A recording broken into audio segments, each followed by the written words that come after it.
Pumapangalawa po ang Pilipinas sa listahan ng hot travel destinations ngayong 2013 ng isang travel magazine sa Amerika.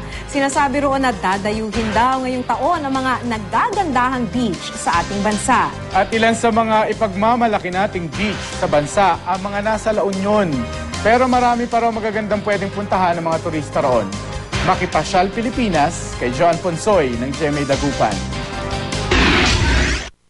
Kadalasang dinarayo ng mga turista sa probinsya ng La Union ang mga beach resort.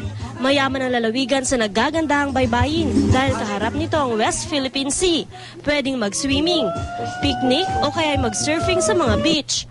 Pero hindi lang ito ay pinagmamalaki ng La Union. Dinarayo rin dito ang iba pang tourist destination tulad na lang ng Machu Temple. Makikita rito ang Chinese image ng Machu Shrine na kahalintulad daw sa imaheng katoliko ng Virgin of Caysasa na makikita sa Taal, Batangas. Maraming bumibisita sa templo lalo na tuwing bagong taon sa paniniwalang magdadala ng swerte ang pagdarasal dito. Medyo mataas ang lugar kaya tanaw mula rito ang West Philippine Sea. Sa di kalayuan, mas marerelax kung dadayuhin ang Botanical and Zoological Garden ng Barangay Kadaklan. Karamihan sa mga halaman dito, rare species o bihira nang makita sa Pilipinas. Bida rin sa hardin na ito ang iba't ibang uri ng ibon at unggoy.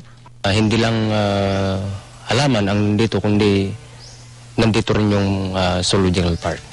Sa aviary, makikita ang 3 species ng agila, kabilang pares ng Philippine Sea Eagle na 17 taon nang inaalagaan dito.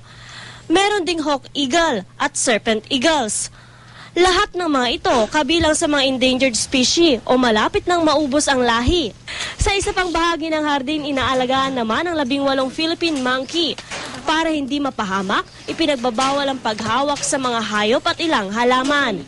Kaya para sa makukulit na chikiting, itinayo ang mga naglalakihang replika ng halaman at hayop na pwedeng-pwede nilang yakapin. Perfect daw mga lugar na ito para sa mga pamilyang gustong simula ng 2013 sa pagbabanding. John Ponsoy, Nagbabalita, Pilipinas.